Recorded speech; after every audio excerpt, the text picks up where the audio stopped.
All right, everyone. So again, continue to pop off in the chat. Let us know who you are, where you're coming from geographically, organizationally. We're just so glad to have you here and be part of our community today. My name is Evelyn Moon. I am the Director of Learning and Content Strategy here at Good Grief. It is a beautiful, drizzly day here in New Jersey. So wherever you are, I hope that you have weather that you are enjoying. I'm really excited for this topic. Mindfulness, these tools and techniques, they are a big part of how we equip our families and empower them to care for themselves, not only in times of grief, but anytime they're meeting a challenge or difficulty in their life. So today's session is part of our Good Grief community webinar series. This is something that we offer for free to the community as part of our advocacy. We want to take the work that we do outside of the walls of our centers and put it in the hands of folks who can really utilize it. So this session is being recorded. So if you're watching the recording on YouTube, hello. We're also so glad that you've tuned in. But anyone who's attending live will receive a certificate of attendance via email. You will also receive a copy of today's slides, as well as other awesome resources from our presenter. So like I said, I am from Good Grief. This is our mission to build resilience in children, strengthen families, and empower communities to grow from loss and adversity. So we do a lot of things here in our centers virtually. We have our family support services. Those are our completely free and unlimited peer support services in our Morristown and Princeton locations here in New Jersey. These are for grieving children. We say ages 3 through 30. So there is a wide range there who have experienced the death of a parent, caregiver in the home, or a sibling. And we hold space for the whole family. That includes spousal and partner loss, child loss, and caregiver groups. We also work with schools. For those of you that are here in the Great Garden State, you may have heard about the new New Jersey grief education mandate. So we're doing a lot of work with empowering health and PE folks, counselors, all kinds of educators to run grief education lessons, but also provide grief groups within their school buildings. We have our Good Grief Spring Institute every March. We do PD and trainings in all kinds of settings, hospitals, other professional organizations. We work with parents, and then I don't have to tell you about the community webinars because you are here. So that's enough about me. I'm also dying to look in the chat because I see a lot of you have actually sounded off and let us know where you're coming from. But I want to introduce our presenter today. We have Amy. So Amy was an elementary classroom teacher for 14 years. She's a mom, so she's got 2 boys. She's got 2 dogs and a spray bottle ready in case any of them decide to act up. And she's a daughter of 2 cancer surviving parents. And she relies on her mindfulness practice to bring calm to her busy mind and balance to her life. So welcome, Amy. We're so glad that you are here. Oh, thank you so much, Evelyn. It's a pleasure to be here. And thank you to everybody who is also taking their time and sharing their time and space with all of us. It's so nice to see. And I love seeing that people are accessing the chat. Just a quick thing that, you'll have access to that throughout this entire presentation. And so if you have any questions, feel free to pop them into the chat and we'll make sure that we save some time at the end to do our best to answer those if we haven't already. I also want to make just a little note that you should have received a complimentary resource or companion guide, as I like to call it, which will have all of the key takeaways as well as access to the presentation and the resources that I share today. So with that being shared, I want to take a moment to be able to kind of share my screen with all of you and take a moment just to kind of help us to remember, our purpose of being here today, and knowing that although today I am going to share with you what I call my deeply personal story of grief and the power of mindfulness, I do not consider myself by any means to be an expert on grief. And as you're going to learn, this right here is 9 years in the making. So, just like my mission as an educational mindfulness coach is to teach students the strategies that I wish that I knew when I was younger to make life and learning easier, my hope is that today you take something away that either supports your understanding of grief and perhaps helps you to support others through this process. And if nothing else, I invite you for the next 45 minutes to simply bear witness to yourself as a human being rather than a human doing. And so as we dive into this topic, feel free to, put your responses into the chat or maybe just think about it. I want you to think about a time where you felt totally present. Maybe it was a time that was easy to pay attention or that you weren't distracted, a time that you felt maybe totally engaged.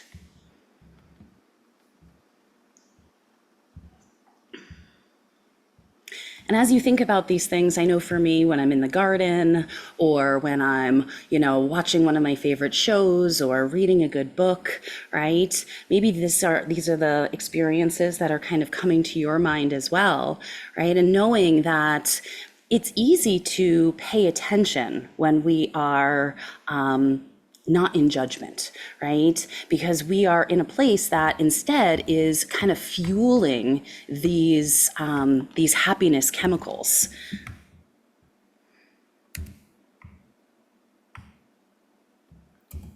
I'm having some technical difficulties here. Bear with me. I'm gonna see if maybe I can escape out of here for a second and maybe be able to open it up again. All of a sudden, I couldn't advance Oh, it's slides. I'm so sorry, technology. everybody. You know what they say, technology is great when it is working, and And it is not sometimes when it I is worked not. on it and it worked perfectly. I'm going to blame it on the rain. All good. And I see some folks are sounding off in the chat. We have Kim who said during her riding lessons on an amazing horse is a moment when they feel totally present. And if anyone else wants to share, I'd love having these peeks into your lives and your minds and just your realities. So feel free to pop into the chat. Right? I do too. And so these are times that it's easy to pay attention, right? Because there's no judgment. These are things that kind of tap into those happiness chemicals that make us feel good. And ultimately, this is exactly what mindfulness is, a practice of paying attention on purpose to the present moment without judgment. And what we know, right, is that it is perhaps harder to be present when we're facing challenges, when we're managing stress, where we're more likely to maybe distract ourselves, or it's easier to kind of withdraw or detach when we're going through these difficult times. And what I have learned from both experience as well as research is that what we practice grows stronger. And so when we get lost in the stories of the past, they affirm our beliefs, or when we allow our fears of the future to dictate our actions, this is where depression, anxiety, and unhealthy coping mechanisms get their roots. But more importantly, this is also stealing away the present moment, which I believe is the only place that joy, connection, learning, and fulfillment exist. And so if you think of it in the sense of, if you always go for that pint of ice cream when you're sad, or if you're like me and you tighten up your muscles when you're stressed, or you throw things when you're mad, this ultimately becomes your normal, right? You're creating, in a sense, this cause and effect, or in mindfulness and in the brain research, we call this neural pathways. And so mindfulness can be a practice that helps us to recognize these tendencies and to become aware of the desires to want to, run away from things or to push things away, so that therefore we can kind of notice maybe anger without becoming angry, or we can notice fear when it arises without automatically engaging in over-planning, something I know very, very well. And perhaps with this awareness and this knowledge, we can actually do something to make ourselves feel better. Or we can decide maybe it's useful, and therefore this is something we really need to prioritize. And in a sense, the more that we practice this, The more that we practice paying attention and noticing what comes up, we're creating these new neural pathways and new habits of response. And this knowledge is exactly why I spend my days teaching mindfulness to students of all ages, because I truly believe that it becomes our superpower, that when we practice it when we're calm, we can actually use it when we're not. Because just like good grief is for ages 3 to 30, right? I say whether we're 5 or 105, it's hard to be human. And we all have or will have the universal experiences of stress and the strong emotions that come from change and loss, which today we discuss as grief, a natural reaction and a mentally healthy response to loss. Now, this is thanks in part to our human brain, which I like to say pumps thought just like our heart pumps blood. And these thoughts can also then trigger some stronger emotions, or they become stronger when they're fueled by our thoughts.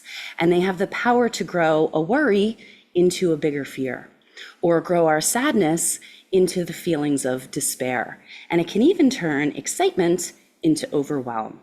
And this actually activates our hardwired stress response, or how our brain reacts to stress. And in mindfulness, we call this flipping our lid. So Dan Siegel, a wonderful mindfulness instructor, uses the model of our hand to describe the different states of mind. And today I share this with you to help us to kind of understand how our brain responds to stress. And so if you take your hand and you fold your thumb in, right? Your thumb right here is what was called the limbic system. Now, this is the oldest part of our brain. And this is also where our amygdala is, that I like to call our alarm system. This is the part of our brain that's always scanning for danger. And when it spots danger, it is the part of our brain that springs us into action, that causes us to run really fast, to fight really strong, or freeze, if that's what's going to keep us safe, right? And being the oldest part of our brain, this is the part of our brain that was developed in the prehistoric times when cavemen were always scanning for danger and making sure that there were no mountain lions. Now, our stress has kind of changed today, but our brain and our limbic system has not. But now, when you fold your fingers over, this becomes what we call our prefrontal cortex, known as the newest, most evolved part of our brain, the part of our brain that the cavemen did not have. And I like to call it our smart parts because it's the part of our brain that's responsible for reasoning, for thinking and learning, for making good choices, and also for being present. And so when our amygdala detects stress, something harmful, something dangerous, or even something uncomfortable, it goes off. Our heart beats faster, our breathing might start to quicken, and our body goes into this fight or flight mode. We have flipped our lid, and our body and brain are in survival mode. So we're not thinking clearly, we are simply reacting. Now, our goal is not to eliminate stress, although that would be nice, right? There's always going to be traffic, there's always going to be deadlines, there's always going to be excitement, there's always going to be the stress in our lives. It's a part of being human. And so our goal is not to eliminate stress, just like we're not trying to eliminate our brain from thinking and our body from feeling, but more so to be able to understand that this is hardwired. What I mean by that is that this happens automatically. And as I tell students, it's actually a sign of having a perfectly functioning human brain. Now, with that being said, we don't want to live here, right? This is when the long-term effects of stress become dangerous. Instead, what our goal is to kind of notice when we are triggered, to maybe take a moment to pay attention to our breath, pay attention to our body and our senses, pay attention to the present moment so that we can calm down, so that we can allow our smart parts to come back online and we can move on in a more regulated state. And so if we think of it, our goal in having kind of this regulated state and awareness of what it's like to be human, our goal is to be able to move a little bit more fluidly through our humanness without getting stuck. And so just like Siegel uses the hand to describe our hardwired stress response, Stephen Porter uses a ladder to describe how the body, or the autonomic nervous system, responds to trauma and grief, called the polyvagal theory. And now this explains basically the 3 states of the autonomic nervous system. And not only does this picture kind of describe how you might feel in these states, it also might explain why you act the way that you do in these states. So at the top of the ladder, there's the ventral vagal state, where you're feeling engaged, you're feeling safe, you're feeling social, right? Everything's going okay. Then we have our sympathetic state, that flipping our lid, where we're triggered, our stress response is activated, we're prepared for action. And then at the bottom of the ladder is the dorsal vagal. This is where maybe we are not only physically shut down, but also emotionally and mentally shut down as well. Now, I think it's important that we note that just like our stress response is hardwired, this is not a cognitive response. And Porter actually coined the term neuroception, meaning how the body responds to signals from the environment. So think of it as you're driving to work, everything's good, you're in ventral vagal, right? Then all of a sudden, you see some lights coming up really fast behind you. Maybe your heart begins to beat faster, your palms are a little bit sweaty. Maybe you start thinking, am I getting pulled over? You've gone into that sympathetic state. And then all of a sudden, he drives right by you, and you're like, I'm okay. I'm back to ventral vagal. Now, research has also found that our autonomic nervous system responds in a cumulative way. And what this means is that past traumas can more easily trigger or intensify these responses. It might explain why someone might seem to overreact to small changes or perceptions of loss. Now, in a healthy, regulated nervous system, just like we said before, our goal is not to eliminate stress. Our goal in a regulated nervous system is that individuals can notice when they're triggered, notice the signs from their body, and may be able to either calm down more quickly or go up and down the ladder a little bit more easily. But in a dysregulated nervous system, meaning maybe they don't have support or haven't learned helpful coping mechanisms, or maybe there's a long history of unresolved trauma, individuals might actually find themselves stuck in this state of shutdown. Now, I don't know about you, I love a good analogy and demonstration and cool pictures, but I'd like to add a little bit of context to these concepts of understanding my way through grief. So I'm going to take you back to 2025. Hard for me to remember that this was like 9 years ago, almost 10. And back then, my oldest son was 6, and my youngest was 4. And my dad, my personal rock, as well as our grandpa daycare, who watched the boys since they were babies while my husband and I worked, was diagnosed with end-stage liver cancer, and he was given 6 months to live. We were unfortunately told that the disease was too far progressed, that there were no viable treatment options, and that it was best for him to put his affairs in order. Now, to say that this upset my apple cart would be an absolute understatement. In addition to feeling shocked and angry and overwhelmed by sadness, because this was not the way that I had life planned out to be, I was also struggling on a daily basis to kind of hold it all together. I was feeling much more forgetful. I was having difficulty concentrating. I was much more reactive to my own children, as well as my students and my family members and coworkers. And I also had this kind of innate desire to want to spend as much time with him as possible. And so I was very fortunate to be able to take advantage of some family medical leave, where 1 week out of every month, I was able to fully devote myself to spending time with him. And I can remember going into this thinking, this is going to be great. I can unburden my mom and take him to doctor's appointments. I can spend time with him. Maybe we'll go out to lunch. And who knows, maybe I'll even do some things around the house. And instead of being able to actually hang out, I found that I was so wrong. In a way, right, rather than hanging out, I found that my body and my mind were screaming, you need to fix this. You need to do something. And because I couldn't fix his diagnosis, instead, I distracted myself by doing. I was being hyper productive, as my therapist would call it. And this was my body and my mind's reaction to this anticipatory grief, right? And in a sense, my body and mind were kind of really struggling in this activated overdrive state of the sympathetic nervous system. Now, they often say that people don't start meditating because they get married or they won the lottery. People often come to the cushion, as we call it, because of suffering. And for me, this anticipatory grief wasn't just affecting me professionally, it was affecting me personally, as well as my ability to be with my dad through his suffering.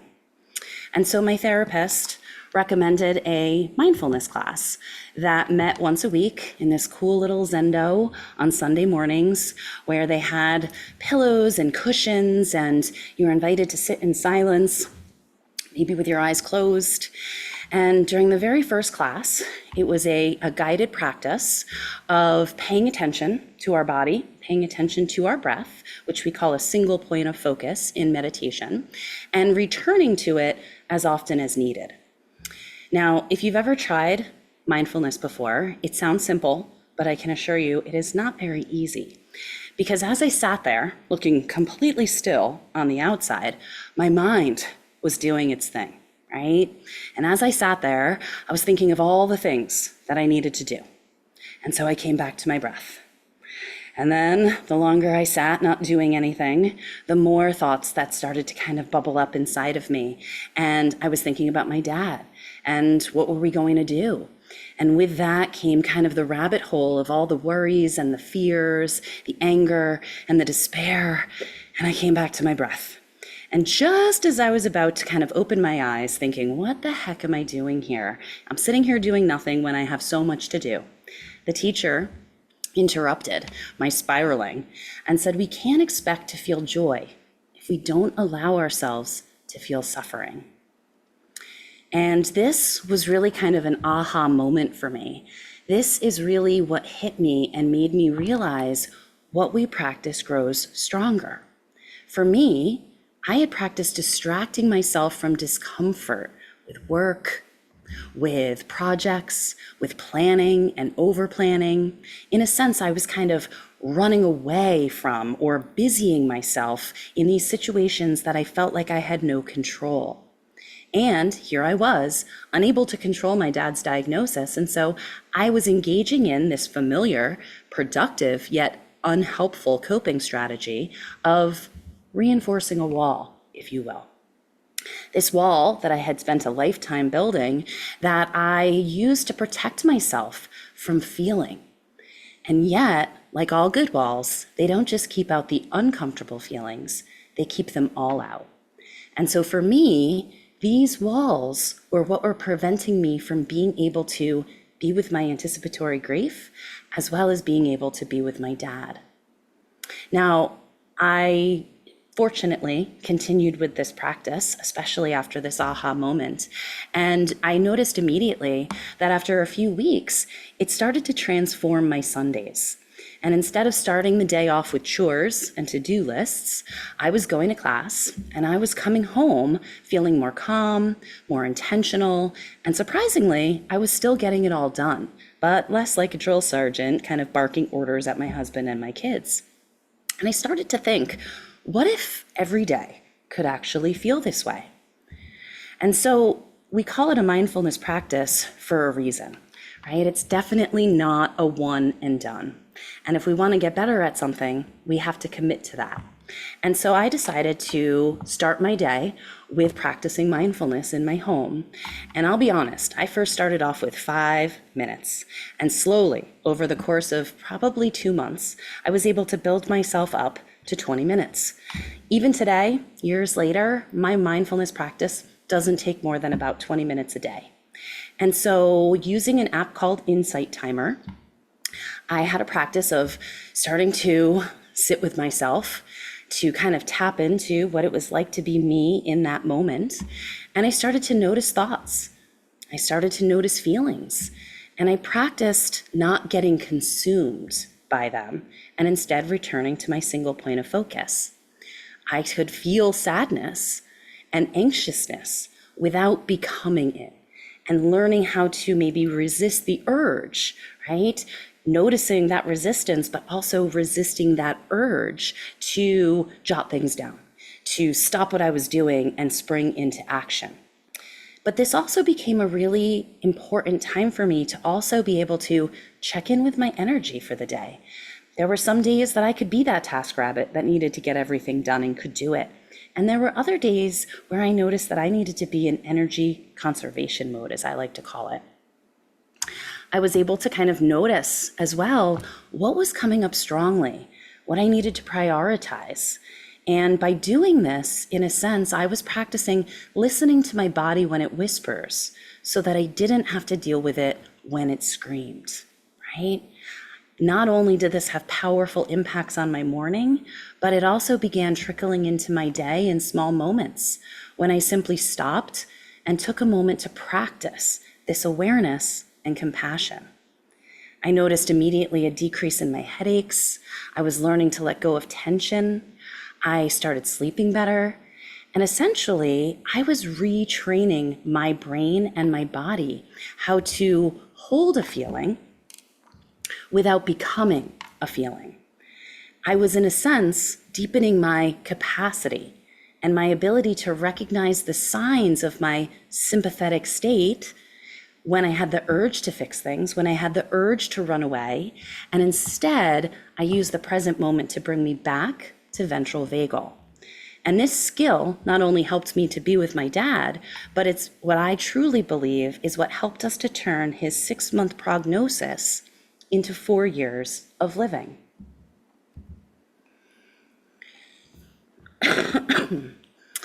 So 4 years later, my dad passed in March of 2019 after 4 long days in hospice. But the last few months that led up to this were filled with many ER visits, 911 calls, hospital stays, late nights, and scary moments. One of them being on Christmas Day. And this was a day that he had slept over our house so that he could be there in the morning when the kids were opening presents. And he was more than off. He was strange. He was extremely tired, but he also couldn't stop moving, but almost kind of in this like zombie state where he was bumping into things and hurting himself and just not himself. And what we later learned was this was a result of rising ammonia levels and his liver's inability to process this toxic chemical. And as a result, it kind of created this disconnect for him of his brain and his body. And he couldn't stop himself sometimes from moving, right? So fortunately, after all of our guests had left and we realized that something was up, we were able to get him to the emergency room and able to get him the treatment that he needed, that was able to kind of flush out this ammonia. However, it was such a arduous process and a very grueling process that without constant use, this was going to be our new normal. And unfortunately for my dad, he had decided that this drastically impacted his quality of life and not something that he was willing to do. And so basically, the ammonia levels would rise at night, where he would kind of be like in this fog. That disconnect would sort of happen. He'd forget where the bathroom was. He'd even forget how to kind of bend his knees or to sit up, right? Nighttime was the worst, requiring my mom to stay up. And there were a number of times that we would get that 3 a.m. phone call from her saying she needed help, that he had fallen and she couldn't get him back onto the couch. And it over time would take longer and longer and longer for this fog to wear off during the days, right? Now, fortunately for him, he didn't remember this. But unfortunately for us, there were things that, especially my mom and I, things that we saw that we couldn't unsee, things that broke my heart, things that I felt like I couldn't talk to anyone else about for fear of traumatizing them, and so many crises that really left me begging for him to pass so that we could begin to heal. Now, this wasn't just traumatizing for me, this was also Grandpa Daycare, someone very, very important to my children. And this picture is actually Grandpa saying goodbye to them. And this is a moment that my son still holds resentment that I didn't tell him the truth. But the truth is that I didn't know that this was the last day that Grandpa would resemble himself. Now, this is a picture that has taken me years to share, because the truth is, for a really long time, it represented so much sadness and so much grief that it felt absolutely unbearable. But my goal had always been to see the love in this picture, and knowing it would take time, but knowing it was possible. And the fact that I share it with you all today is a sign of progress, but also a reminder of how long the healing process can take. Now, for the next 12 days that my dad spent in hospice, I struggled to watch life leave him as he died naturally. This was something I had never witnessed before in my life. And it forced me to deny his requests for food, as we were instructed to do, to swab his lips with water as the only remedy. I struggled to listen to his gurgling breath as his body began to break down, and to watch the color drain from his body as well as his eyes. There were so many times when I was there by myself, simply because it was just too much for my mom and my sister. Times when I brought my dog, thank God for hospice and they allow you to do these things, but I brought her to comfort me and to give me the strength that I needed to sit with him in these moments, knowing that they would be his last. And so after the funeral, my sister had returned home and life had resumed, so to say. And I started to experience these intense moments, things I had never felt before, feeling like I was hit by a bus. I had absolutely no energy. I had difficulty doing even the simplest of tasks, where instead I was brought to my knees with these extreme emotions that felt like they were stuck in my throat like razor blades. Moments where I felt like I had daggers in my heart that caused me physical pain, where I felt this unbearable discomfort and an inability to comfort others, especially my own children that were going through this grieving process themselves. And so this trauma and loss of my dad had triggered my dorsal vagal response. And as a result, I was shut down. Now, luckily, I had this mindfulness career now that allowed me to shut down when I needed, because I couldn't function. And it also gave me the knowledge to know exactly what was happening, and therefore the capacity to be able to wait for the storm to pass. Now, unfortunately, my mom's experience was not the same. And after months of providing round-the-clock care for my dad and all of the things that came with managing the crisis and the trauma and her own grief, 2 weeks after my dad's passing, my mom fell deathly sick. She was hospitalized for close to a month, where she was seen by numerous infectious disease doctors trying to figure out why she wasn't responding to treatment. She had tons of emergency procedures that were then followed by another month in rehab to learn how to walk again. In her case, this trauma and loss had signaled a complete shutdown of her heart and her lungs, and she was stuck in dorsal vagal. Now, I'm happy to say that, 5 years later, my mom and I are able to talk about this. And just yesterday, in talking about this presentation, she was able to share that if anyone would have told her that 5 years after my dad's passing that she would still be grieving, that she wouldn't believe it. And so, when I think back to these last 9 years about what was helpful and what wasn't, right? I talk about my mindfulness practice and how it afforded me this sort of patience and grace, this ability to know through experience that grief is often packaged with residual effects of both crisis and trauma, right? And that it takes time to unpack that, to know that it takes time to practice accepting this grief process, right? My grief would often hit out of nowhere.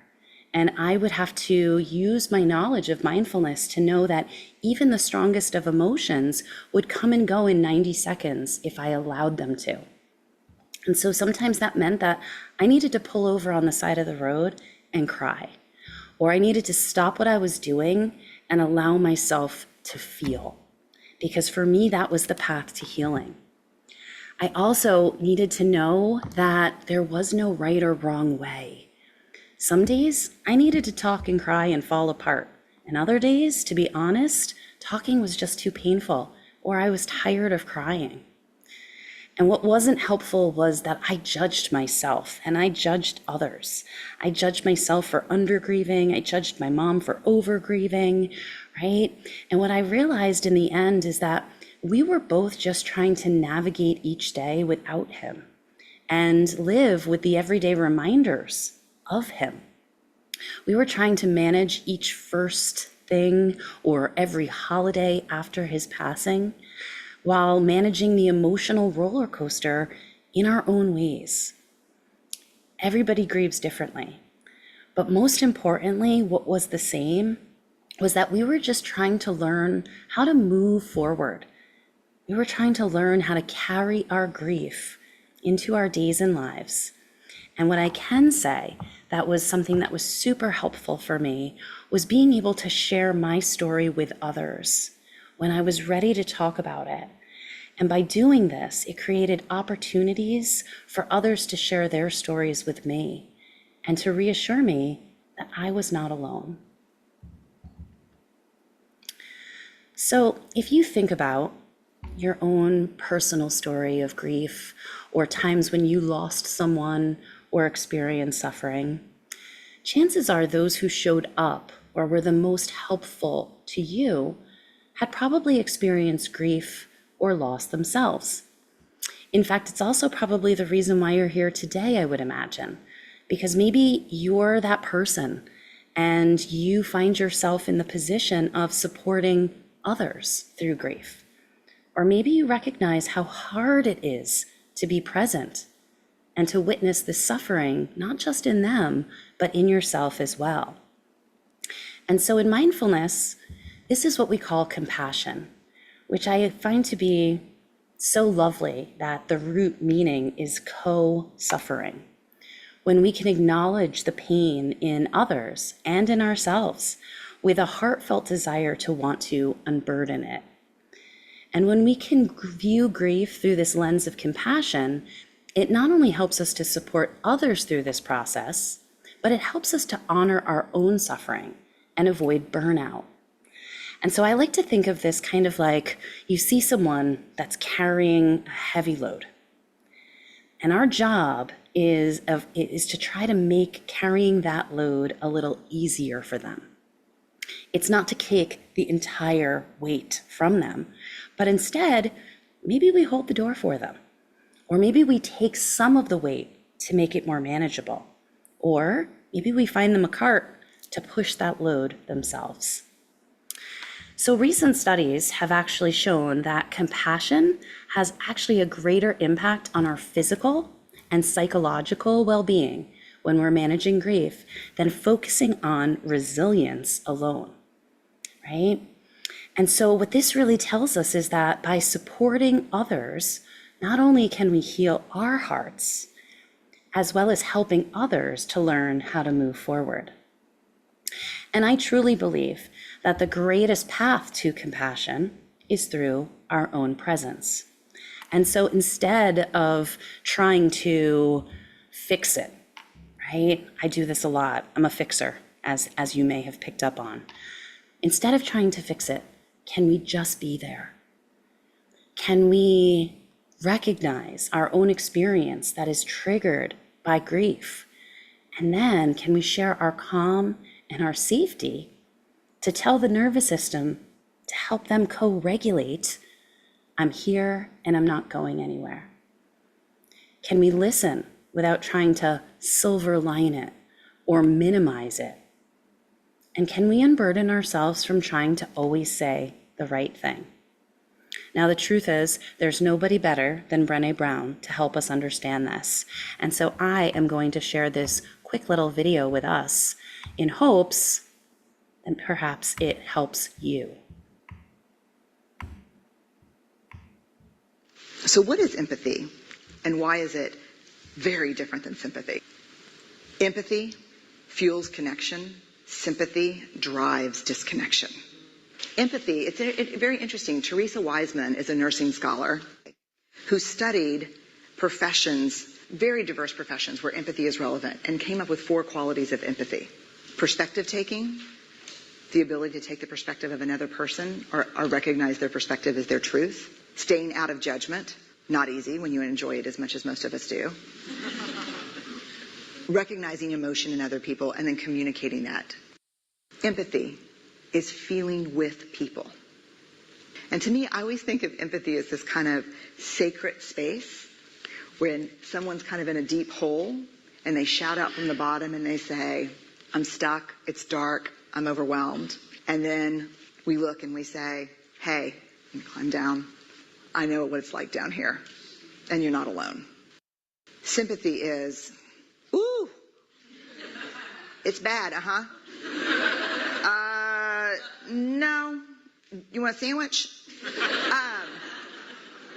Empathy is a choice, and it's a vulnerable choice, because in order to connect with you, I have to connect with something in myself that knows that feeling. Rarely, if ever, does an empathic response begin with at least. Yeah. And we do it all the time. Because you know what? Someone just shared something with us that's incredibly painful, and we're trying to silver lining it. I don't think that's a verb, but I'm using it as one. We're trying to put the silver lining around it. So, I had a miscarriage. Oh, at least you know you can get pregnant. I think my marriage is falling apart. At least you have a marriage. John's getting kicked out of school. At least Sarah is an A student. But one of the things we do sometimes in the face of very difficult conversations is we try to make things better. If I share something with you that's very difficult, I'd rather you say, I don't even know what to say right now, I'm just so glad you told me. Because the truth is, rarely can a response make something better. What makes something better is connection.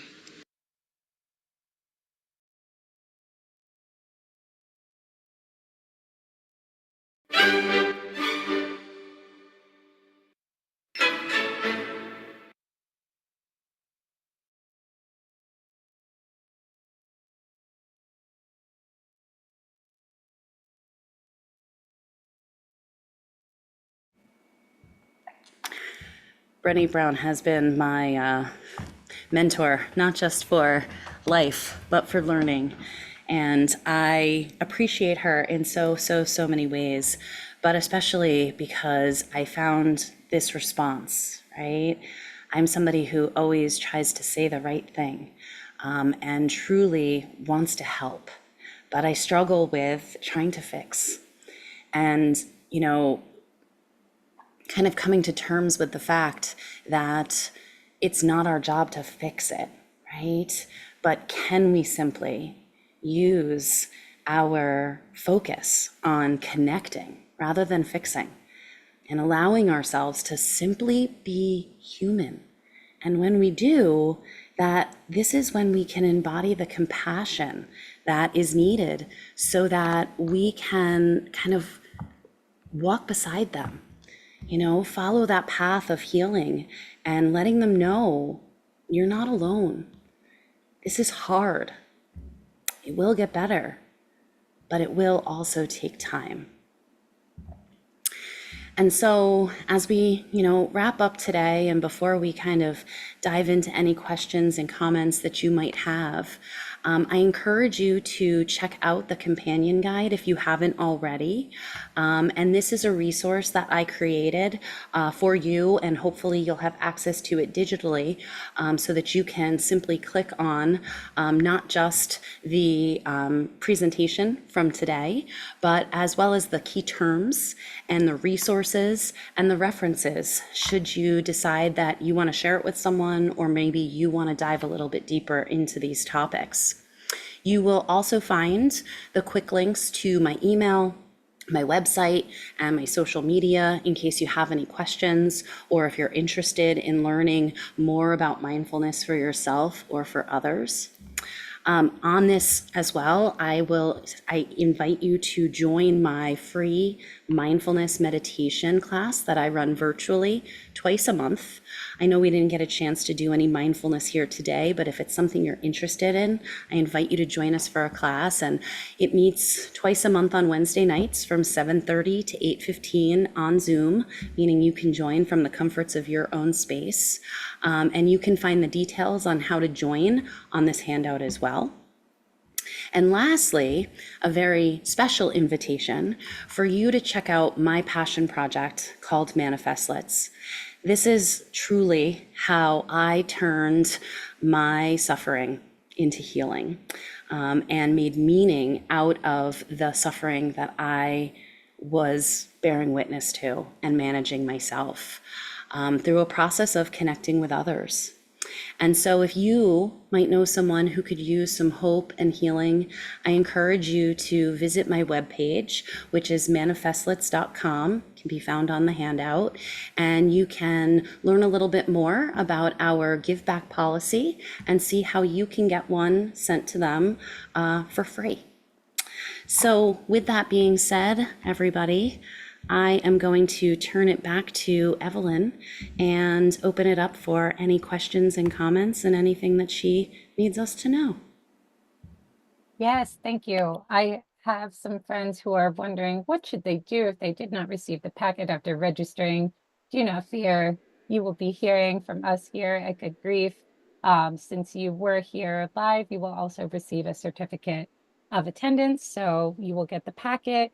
You will get everything that Amy referenced today, and you will receive your certificate of attendance. So it's a fillable PDF, and you can put your name in there, but you will get everything. Amy, question for you. So I know you've talked a lot about the benefits of, bringing mindfulness into your life. How were you first exposed to mindfulness? What sort of brought you to this path? So for me, it was really this event, or this class that met on a weekly basis on Sunday mornings, that brought me to mindfulness. And the more that I started practicing it myself and seeing the benefits, the more that it also inspired me to start to bring this into my classroom and to start using it with my students. And it wasn't a very long time before I started to notice that it was having powerful impacts on them. One of my biggest frustrations that I had as a teacher was that I could spend hours making the most engaging and wonderful lessons, but if they weren't in a place to learn, that all of that was for naught. And so it was transforming not just my experience as a teacher, but also as a human being. And so I started sharing this with my colleagues through some professional development opportunities, and really started to recognize that this was what I wanted to be teaching. This was what I wanted to be doing. And it also enabled me with the ability to be able to get that flexibility that I really needed to be able to show up as the mom I wanted to be, as well as to be able to be there with my dad through his journey as well. Wonderful. And I heard you mention the classroom. If we have any educators here with us today, what is a good tip or entry point, whether it's an activity or a resource? What would you suggest for them to get started? Because I love the idea of them being ready to take in these fabulous lessons. Right. And the beauty of mindfulness is that it doesn't require really anything, right? It's a practice of paying attention on purpose to this present moment. So we don't have to buy anything. We don't have to sign up for anything necessarily, right? But really, it's just an opportunity for us to take even just 2 minutes, right? To practice paying attention. And I often like to use our breath, right? Because our breath is something that's happening right here in this present moment. Breathing techniques are also scientifically proven to help us to regulate our nervous system, to help us to bring our smart parts online, and to also create these new neural pathways so that they are different ways of kind of managing the emotions that come from, the excitement of learning, the struggles of learning, the challenges of transitioning from recess back into the classroom, and all the things that we realize and see that impact learning in maybe a negative way. I see a question in the chat. It says, thank you for sharing. Is mindfulness evidence-based grief therapy? So there is a form of mindfulness that is called trauma-informed mindfulness. And so not necessarily specifically towards grief per se, but trauma-informed does kind of cover all of the different types of human experiences that we talked about in the beginning, which is that we all experience loss and the feelings and the grief that comes from that loss. Yeah, thank you.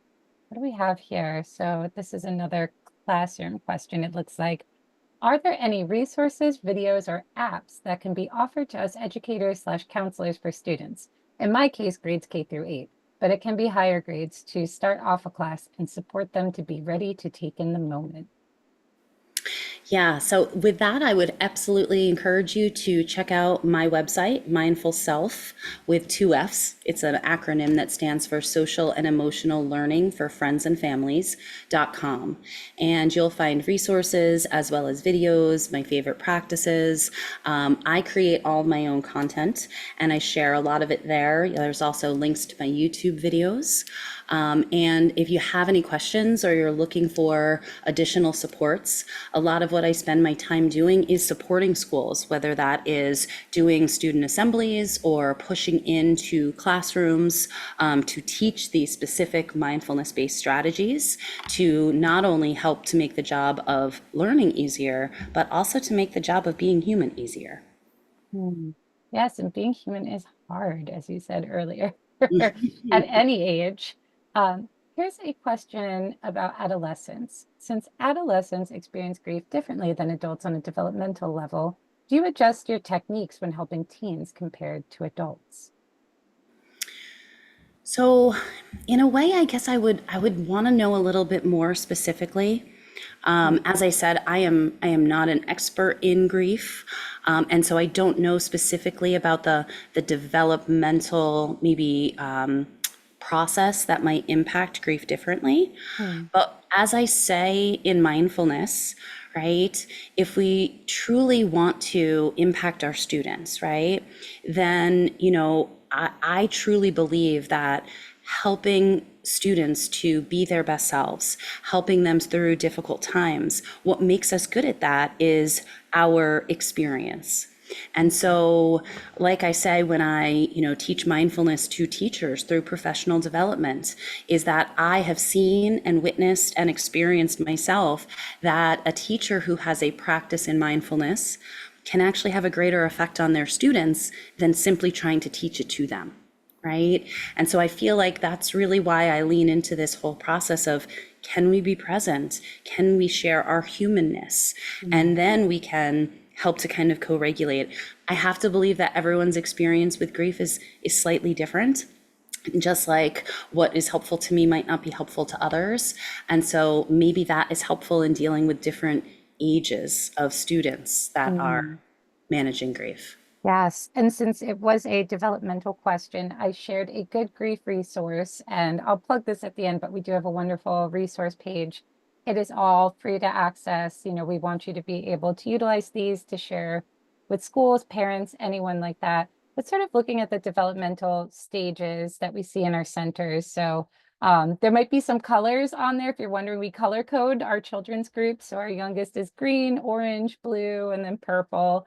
But it looks at sort of, this is not meant to be prescriptive. Every individual, every child is unique and different, but just hold it loosely, as a guide of something that you can kind of reference to about what level of understanding do we see about grief, about death, some of the reactive behaviors, and then some of the needs. And honestly, with kids and adults, some of the needs are very similar when you look at things like stable routine, that trust and reassurance and validation of feelings. A lot of those are the same sort of across the stages. So hopefully that could be helpful. Then how does mindfulness help? What is the mental transformation slash processing needed to heal? That is a really interesting question. Are we asking about the brain or the nervous system or yeah. I'm going to open up the chat so that I can see it. Mm-hmm. So I think, yeah, when we talk about this mental transformation or the process, I think that it was really those neural pathways, right? There's a saying in neurology, what fires together wires together. And so it's kind of that cause and effect that we sort of talked about before, right? And that idea of what we practice grows stronger. And so if we practice like I was, kind of resisting these tough feelings or pushing them away and not accepting them, then that becomes our process, that becomes our normal, right? The transformation happens when we change that response, when we can kind of activate and practice something different, right? And I feel that mindfulness is kind of a supportive tool that helps us to grow that capacity to be with those difficult things, right? While practicing a new response. While giving ourselves that sort of time and space, even in just 2 minutes a day or a few minutes a day, right? Or continual short little brain breaks and movement activities to help us to kind of create those new neural pathways. I don't know. Do you want to add anything to that? No, I mean, I think that's really it. When you are able to utilize mindfulness, and I think in a lot of ways, sort of have that pause, there's that moment between your experience of something, your reaction, your response to something. I think that's where we hold a lot of power to make positive change for our bodies and our brains. But like anything else, it's something that does have to be practiced. And that can be frustrating to be new at something, but I just want to encourage everyone to be a beginner with mindfulness. Whatever way you find your way in, don't be afraid to just have it start small. New things take time to sort of infuse into our lives and our routines. But I'm going to transition a little bit because we have 2 minutes here and I want to be mindful of everyone's time. But I did share in the chat, we have a survey. We really do value your feedback. We want to know, how was this for you?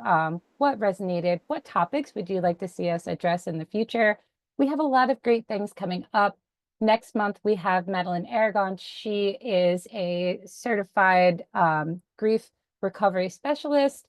She's going to be talking about dealing with loss and grief, a neglected and misunderstood process. Then you'll be seeing this face again in November with my colleague, Annette Mendez. We will be talking about Children's Grief Awareness Day and Children's Grief Awareness Month. For those of you who do not know, November is Children's Grief Awareness Month and the Thursday before Thanksgiving. So that third Thursday in November is Children's Grief Awareness Day. And we're going to be talking about how to mark this day in your schools, in your communities. We also have a few lesson plans. So you'll have access to PowerPoints, handouts, lesson plans, activities that you can use to talk about grief, to talk about loss, ultimately with the goal of reducing isolation for grieving young people in your community. So we would love to see you there. These are our resources. So again, if you like that handout that I shared in the chat, we have plenty more. All of our recording webinars, they wind up on YouTube. And if you have any questions, you can email education@good-grief.org. Any last, Amy, before we let everybody go? I'm grateful for everyone that's hanging on right until 1 p.m. Yeah, no, just I'm super grateful for this opportunity, and I hope that everyone was able to take something away from it. Most importantly, one of the things that is so reassuring for me in a sense of mindfulness, and I think aligns so closely to this topic of grief, is they say there are more forms of mindfulness than people to practice. And so, as you said, having that beginner mind, right? But also recognizing that what works for me might be something completely different or is helpful or beneficial to someone else. So, thank you so much for this opportunity. And thank you, everybody, for your feedback and your participation. Yes, thanks everyone. Bye. Thanks for spending time with us, and I hope you enjoy the rest of your day.